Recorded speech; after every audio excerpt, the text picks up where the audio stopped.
The city of Cape Town is currently experiencing a drought. The city has lost over 1.6 billion rand in revenue because of reduced water consumption, leading the mayor to announce that there may be a need for a drought levy for the city to recover those lost funds.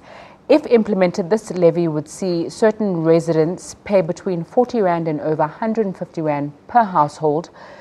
There were allegations that the city sought to close access to free water from springs as a water-saving measure.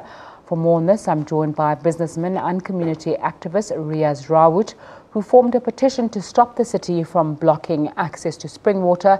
Thanks so much for your time on SABC News. Perhaps you can give me some background into what led to your petition. Hi, good afternoon. It started off a little while ago, quite incidentally. I identified a place in Newlands, the Newlands Kildare Road Spring, where people were attending, and because I'm a physiotherapist, identified that they were getting hurt.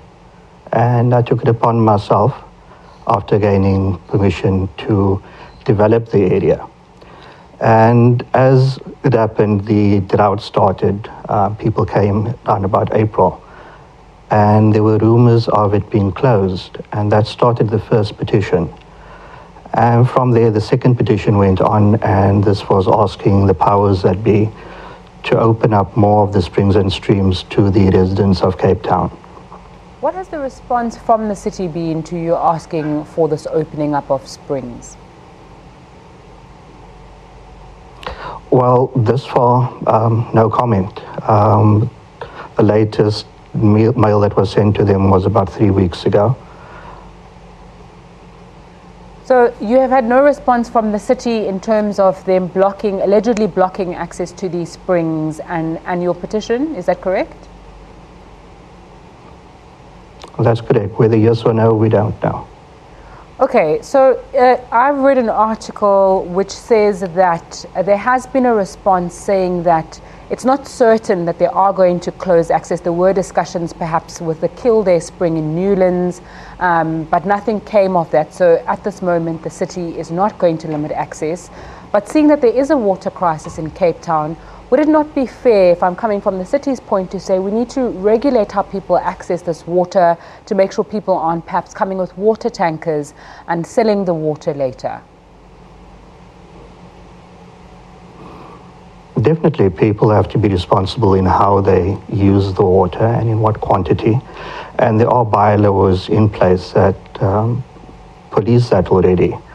To come down on people unfairly and limit them where there is a resource available and resources which are untapped, which are not being abused, why not open them? The city has planned to do it sometime in the future. In the meantime, that water runs away into the ocean. Does your petition have anything to do with the so-called drought levy that is now open for public comment? I think the public has until the 15th of January to say whether or not they would be willing to pay a drought levy to recover this revenue that's been lost because people are using less water. The petition was started about 2 months ago, so no, it doesn't have anything to do with the levy. Thanks so much for your time, Riyaz Rawoot, joining us there, speaking about that petition to try and stop the city of Cape Town from blocking access to free water. It's time for a short break. I'll have your international business news after that. Do stay with us.